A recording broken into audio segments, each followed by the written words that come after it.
Hey guys, we're back and things are very different. Very, very different. So, we're already off to a very weird start, and to be perfectly honest, I'm not even sure if I've decided what this video is going to be yet, but I don't, do we even really need to, I guess we do need a topic. You guys already know what the topic is, so we'll just go with that.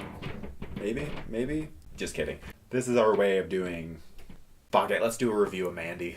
So, for those of you that are not aware and that weren't around for my 31 Days of Halloween, this was originally going to be my Day 31 movie. But Shudder fucked up. They never gave me... They put on their website that it was going to be coming soon. So then, I decided to not buy the film because it was going to be on Shudder. Save me some money. Well, guess what? Halloween came and went, and there was no fucking Mandy on Shudder. 1 month later, it finally came up, so we finally get to do the review. And wow, this movie was fucking insane. I knew it would be crazy. But I still wasn't expecting that. And I don't understand. I still don't know what was happening half the time. But I guess let's get into it. The basic gist is that Nick Cage and his wife/girlfriend Mandy, who I literally didn't realize that was her name until well after the fact. They refer to her several times. I don't know what it was. It didn't click. So then literally during the end sequence, I'm like, wait, why is it called Mandy? Wait a minute, I guess that girl's name is Mandy? Yeah, I'm just a fucking idiot, I guess, and just didn't even notice. What other things even happened in this fucking movie? Oh, I didn't even really go over it. So, he and his wife are living in whatever, this random hodunk town. A cult leader in his group comes across them and thinks, whoa, that girl would be perfect for our weird cult shit. And so they sick their little demons after them, and yeah.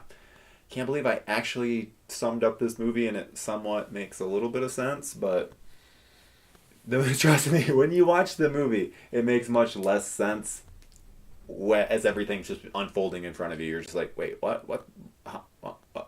Really, the first hour is where it's just absolutely insane. The second hour is more of just a typical revenge story, which maybe it wouldn't have felt nearly as, maybe it didn't feel quite as insane because it was Nick Cage doing those things in the second half, and you're just like, yeah, this is par for the course. Otherwise, it's that first hour that's just nuts. Especially when they introduce the whole, Cenobite things. Okay, this is... I don't understand what the cult aspect of, when they're bringing on, what are essentially Cenobites. And speaking of which, what the fuck? I don't... That takes some balls to not only do Cenobites, but you're essentially, you're doing Cenobites. It's not even like they tried to hide it or oh, we need to make sure these don't look... No, there's some of their creature designs that looked exactly like Cenobites from Hellraiser. I don't really understand the decision. It's very strange, just in that... I don't know. I think that there are many routes to go with weird demon creatures, and this one just didn't make a whole lot of sense to me. But you know what did make sense to me? The casting of Nick Cage. Dear God, that guy should probably be cast in everything because he just kills it. Can't remember the last time I was actually able to say that and actually be a little bit serious.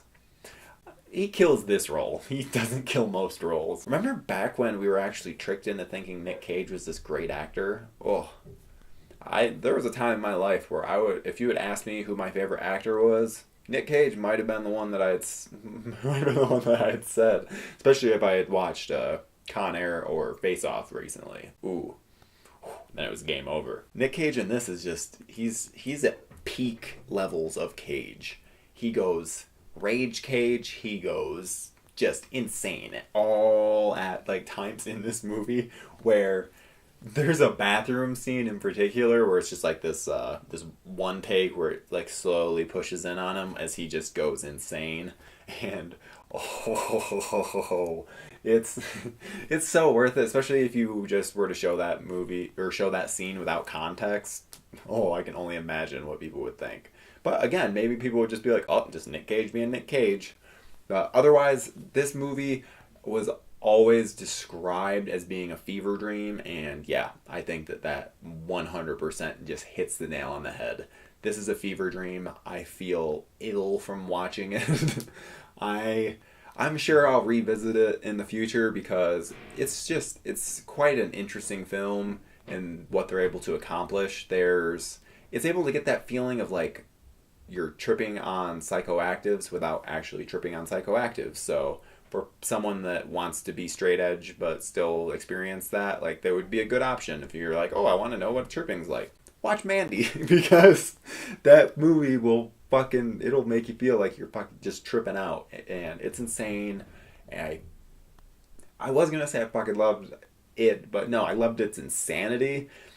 I'm not sure. It'll take a couple of viewings until I really, really have a firm grasp on it. But as of now, I just really thought that it was a unique film that was able to invoke feelings and emotions that most films just aren't able to do, and that's because of the fact that it's so fucking off the wall. So yeah, I really enjoyed it.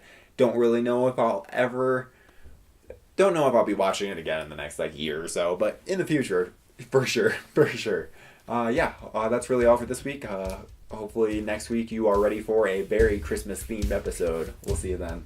Hey, you can feel free to hit that subscribe button below and follow me on Twitter, Instagram, or Letterboxd. I am at Zombie Victim on all of them. Thanks.